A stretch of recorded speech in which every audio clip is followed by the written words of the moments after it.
So, good day.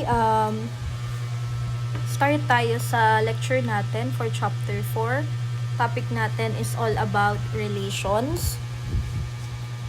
So, i-review muna natin yung Cartesian product. 'Di ba? Meron tayo ditong given na set A. So, ang elements niya is A sub 1, A sub 2, hanggang A sub k. Ngayon, for set B, meron tayong B sub 1, B sub 2, then B sub M. So, Cartesian product, di ba minumultiply natin si set A to set B. Kaya, A times B yung definition para makabuo tayo ng tinatawag nating set of pairs. So, with respect dito sa set A and set B natin, so, meron tayong mga set of pairs na nabuo.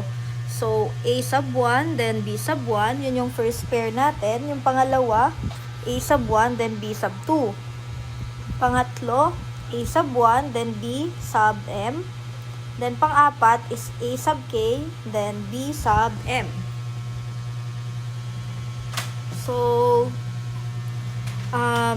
si A sub 1 is nanggaling dyan sa element A. So, si B sub 1 nanggaling naman sa element sa B. A sub 1 nanggaling sa A, si B sub 2 nanggaling sa B, A sub 1 nanggaling sa A, B sub M nanggaling sa B. So, A sub K nanggaling sa A, yung B sub M nanggaling sa B. So, yan yung mga nabuo nating set of pairs by considering yung ating set A na may element na A sub 1, A sub 2, and A sub K. Ngayon, para naman sa set B natin, kinonsider natin dito is yung elements under sa kanya, yung B sub 1, B sub 2, hanggang B sub M. So, punta tayo sa binary relation. Since, di ba, ang pinaka-topic natin today is about relations ng discrete math. So, punta tayo sa binary relations. Kaya natin ni-refresh or ni-review yung Cartesian product kasi yun yung gagamitin natin para dito. So, punta tayo sa example. So, meron tayong example dito. Yung R, yun yung tinatawag nating relation. So, ang approach natin is Cartesian product ng set A and set B na elements. So, kung ang set A natin, ang elements niya ay A, B, and C, and for set B, ang elements niya is 1, 2, and 3. So, meron tayong tatlong instance dito. Una is yung relation from A to B. So, i-check natin yung R natin or yung relation natin kung yes ba yung magiging sagot natin. So, consider natin yung set A, ang values niya is A, B, and C. And for set B, meron naman siyang 1, 2, and 3. Ngayon, pwede ba nating makuha si pair na A tsaka 1? So, pwede natin yun makuha. Kasi pwede tayong mag-combine ng L sa set A, diba? Meron tayong A. Then, sa set B, meron tayong 1. So, possible yun. So, pag B and 2, makukuha ba natin siya sa set A and set B? So, yung B, nanggaling siya dun sa set A na element, while yung 2, nanggaling sa set B na element. Then, last is yung C and 2. So, si C, nakuha natin si C doon sa set A element. Then, si B, nakuha natin tong 2 sa set B naman. So, ibig sabihin, since nakuha naman natin yung values dun sa relation ng A to B, yes yung answer natin. So, solution dyan sa first, yung R is equals to A1, B2, and C2 is ito, yung visual representation natin.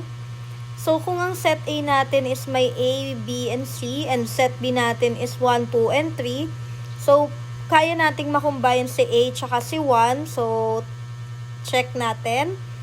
Si B at tsaka si 2, makocombine din natin. Then, si C and 2, makocombine natin. So, kaya yes yung answer. So, ngayon, yung pangalawang tanong is relation from A to B. So, kung ito daw ba is makikita natin pag ang relation is A papuntang B or A to B.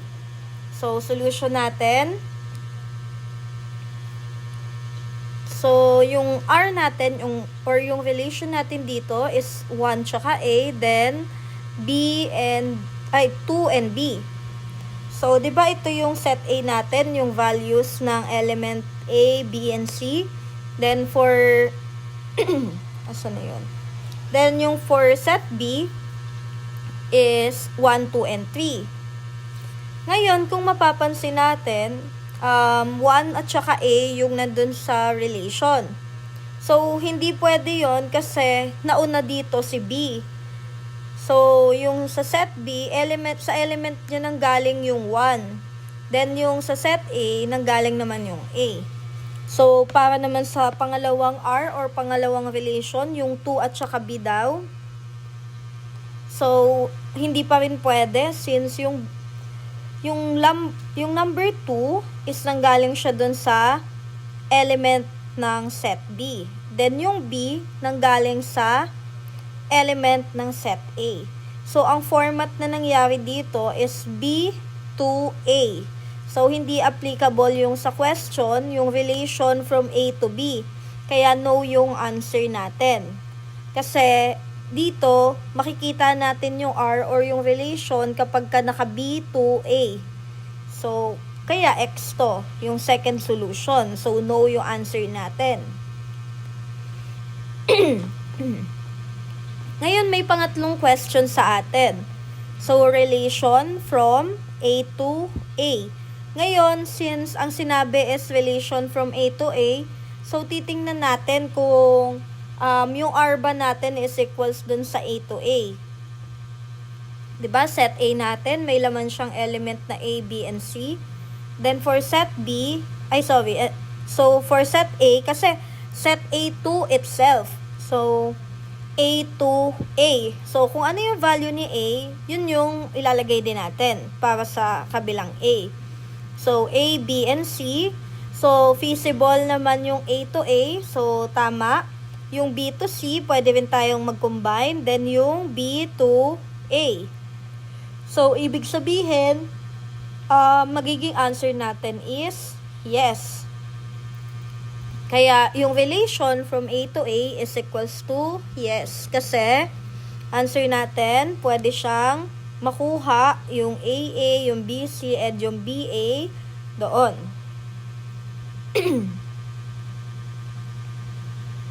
So, punta tayo sa representing binary relations. Meron tayong A to B. So, yung R is equals dun sa relation. So, yung relation, ito yung lagi nating tinitingnan, yung mga combination, kung makikita ba natin yung combination ng set A and set B. So, sa relation, dun natin siya tinitingnan. So, example, meron tayong set A na may values na element 0, 1, and 2. Ngayon, yung set B natin, yung element na under sa kanya is U at saka V. So, since dito sa example, nakadeclare na yung R or yung relation, titingnan natin, i-zoom ko lang na onte. So, kung napapansin natin, meron ditong label para sa A at saka sa B. So, pagka naka-label sa kanya is A, ibig sabihin, under siya ng element ng set A. Ngayon, pag B naman yung nakalagay, ibig sabihin, under siya ng element of set B. So, meron tayong 4 na ordered pairs na nabuo para sa relation dito. So, 0 and U, 0 and V, 1 and V, then 2 and U. So, yun yung nabuo natin. So, try natin yung paano mag-create ng graph using set A and set B na mga available elements. So, kung si set A natin, 'di ba, meron tayong 0, 1, and 2. Then, sa set B, meron tayong U and V. So, dito, makikita natin yung visual representation. So, yung element ni set A, which is si 2 at saka 0, nakakonect siya kay element ni set B, which is U. Ngayon, sa V naman, nakakonect si element ng set A na 0 tsaka 1 papunta naman sa set B na element, which is kay V. So, ganyan gumawa ng graph. So, ma-represent na natin agad yung relation, 'di ba? 0 papuntang U, meron tayo sa relation. Tapos, meron din tayong 0 papunta sa V. So, na-connect din natin. Ngayon, meron tayong 1 papunta sa V, then 2 papunta sa U. So, lahat ng R, lahat ng equals to R is na-represent natin into graph ng set A and set B. So, since nasa relation tayo, pwede tayo makapag-create ng table para makita natin kung ano yung mga values ng meron and wala tayo sa given relation natin. So, syntax natin, meron tayong dalawang option. Yung nasa right side is yung paggamit natin or pag-use natin ng 0 or 1. So, 0 kapag wala siya doon sa R or sa relation. Then, yung 1, nilalagay naman natin kapag nandun siya sa ordered pair ng relation.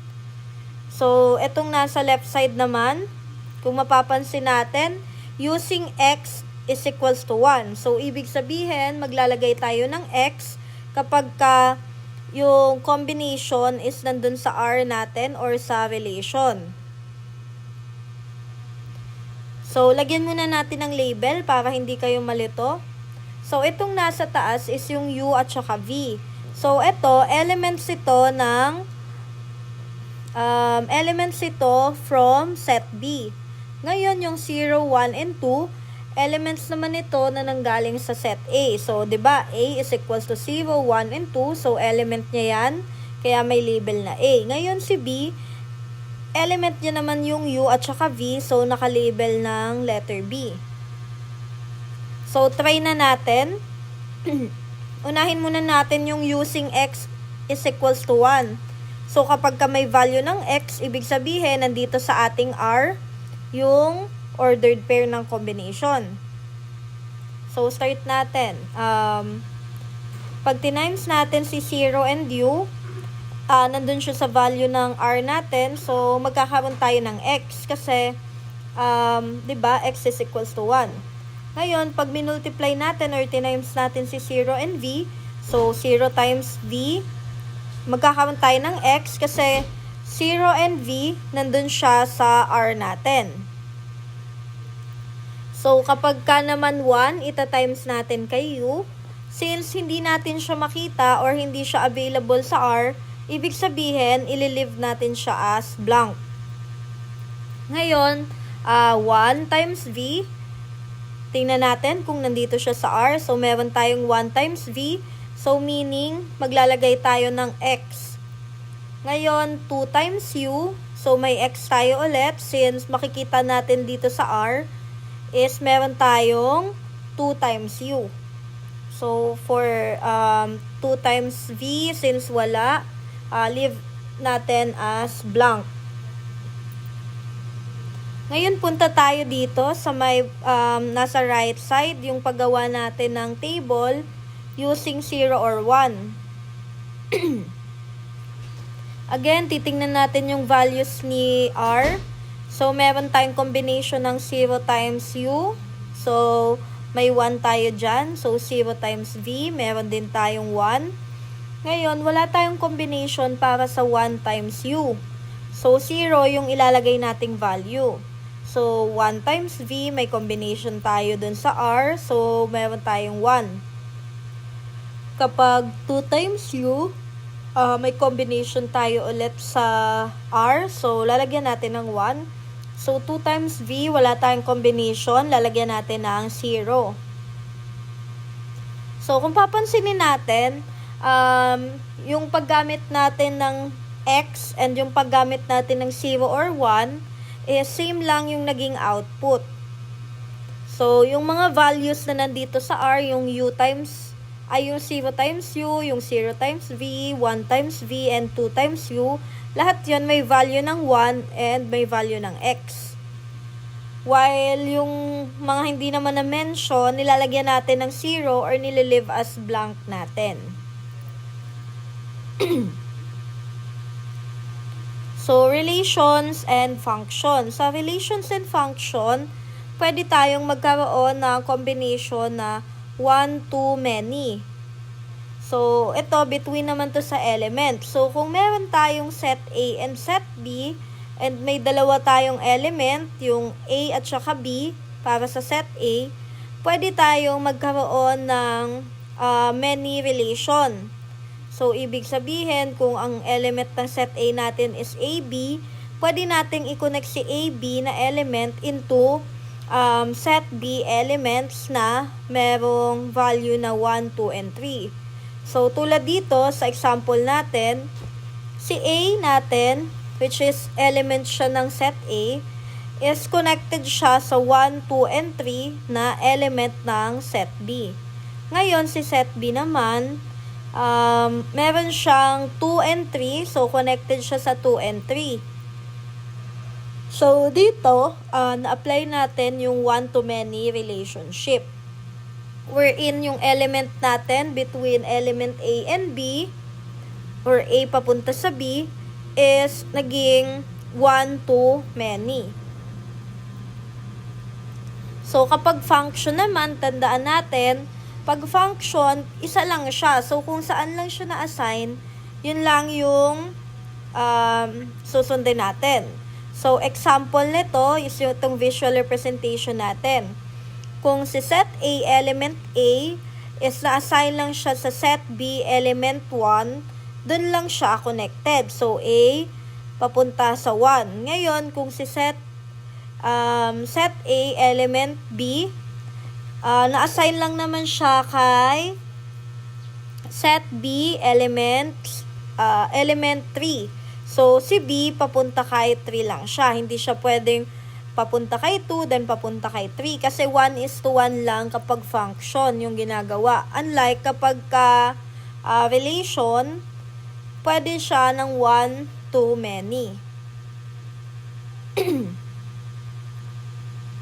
So, ito, meron tayong example. Kapag sinabi nating set A to itself, so, ibig sabihin, kung ang value ni set A is 1, 2, 3, and 4, kapag sinabi ang condition is set A to itself, yung 1, 2, 3, at 4, doon lang natin siya ika-Cartesian product. So, magkakaroon tayo ng A na elements and another A element na same lang yung mga nakapaloob. So, dito, meron tayong example 1. So, di ba sabi natin kanina, yung X is equals to 1, then yung blank is equals to 0. Yan. So, kung yung ating R or yung relation, may value na 1, 1, 1, 2, 1, 3, 1, 4, 2, 2, 2, 4, 3, 3, and 4, 4. So, malalaman lang natin na mag-X siya kapag itong value ng R natin is nakita natin dito sa table. So, 1 times 1, so magkakaroon tayo ng X kasi 1 times 1 is X dahil may value tayo ng 1 tsaka 1 dun sa table or dito sa relation sa ordered pair. Ngayon, meron tayong 1, 2, so 1 times 2, meron ding X kasi nandun siya sa ordered pair ng relation natin. So, 1 times 3, same din, nandun siya. 1 times 4, nandun din. Ngayon, di ba yung blank is equals to 0? Since wala tayo dito sa ordered pair ng R na 2 and 1, ibig sabihin, 0 or blank yung answer natin dito. Sa 2 times 1, dapat 0 or blank yung answer. So, meron tayong 2 at 2. So, 2 times 2, may x tayo dyan kasi nakita natin siya dun sa R natin. 2 times 4, wala tayong 2 times 3 pala. Ngayon, ang mangyayari, 2 times 3 is equals to 0 or pwede ring blank. 2 times 4, meron tayo. So, lalagyan natin ng x, symbolizing 1 yung table. And, ayan, wala rin tayong value for 3 times 1, 3 times 2, 4 times 1, 4 times 2, then 4 times 3. Kaya siya naka-0 or naka-blank. So, try natin i-identify yung mga condition. So, kung yung R natin is equivalent sa 1, 2, 1, 3, 1, 4, 2, 1, 2, 3, 2, 4, 3, 1, 3, 2, 3, 4, 4, 1, 4, 2, and 4, 3. So, hahanapin natin siya sa table. So, 1 times 1, 0, kasi naka-blank lang siya dahil wala tayong value. So, 1 times 2, 1 times 3, and 1 times 4, lahat yan may x kasi makikita natin siya sa R natin or dun sa relation. Ngayon, punta tayo sa 2. 2 times 1, meron. 2 times 2, wala. So, lagay natin value is 0 or naka-blank. 2 times 3 and 2 times 4, parehong nandito sa R natin. So, x lang yan. 3 times 1 and 3 times 2, makikita natin na dito siya sa R natin. Ngayon, wala tayong 3 times 3, so naka-blank or naka-0 siya. So, 3 times 4, meron tayo dito sa R, so ibig sabihin may x siya. So, 4 times 1, 4 times 2, 4 times 3, meron tayo. So, may x silang tatlo. So, yung last is yung 4 times 4, wala tayo nun. So, 0 or blank yung lalagay natin. So, ganon, mag-identify. Ang titingnan natin is yung R or yung relation natin. Kung nandun ba siya sa list, if nandun siya sa list, so, magiging 1 or x yung value. So, pag wala sa list, so, it's either 0 or naka-blank lang yung part na yon.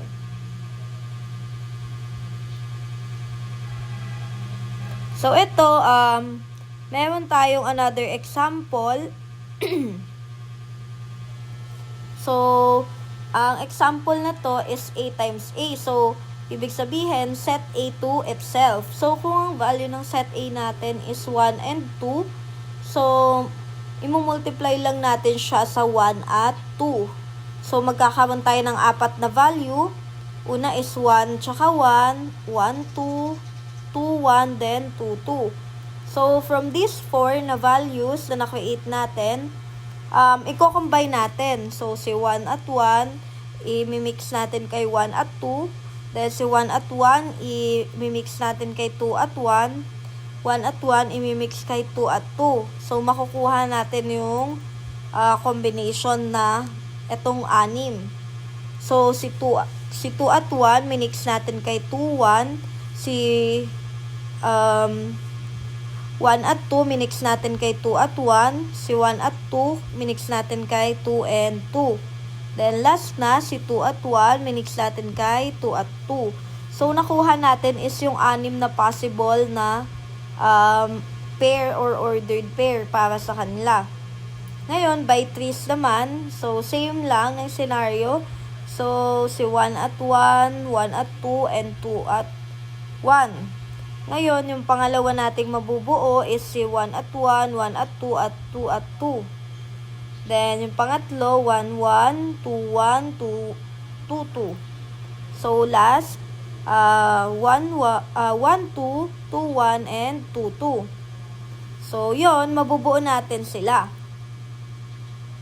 Ayan na yung lahat ng mga possible ordered pair na manggagaling dun sa set A natin na may element na 1 at 2. Then, yung condition is yung A2 itself. So, yan na yung possible combination ng lahat ng relations na pwede sa A times A or yung Cartesian product natin ng A times A. So, formula, since nasa binary tayo, yung whole number natin is 2, i-raise natin to 4 para makuha natin a total of 16. So, ngayon punta tayo sa properties ng relations. Meron tayong different example and condition naman dito. So, unahin na natin yung reflexive. So, note kapag ka-reflexive ang tinatanong, kapag meron tayong value ng value sa R na 1, 1, 2, 2, 3, 3, and 4, 4, ibig sabihin, yung relation natin is reflexive. So, visual representation, gawin natin yung graph. So, kung yung R natin is equals to 1, 1, 1, 2, 1, 3, 1, 4, 2, 2, 2, 4, 3, 3, and 4, 4, makikita natin yung naka-highlight ng green, yung 1, 1, 2, 2, 3, 3, and 4, 4.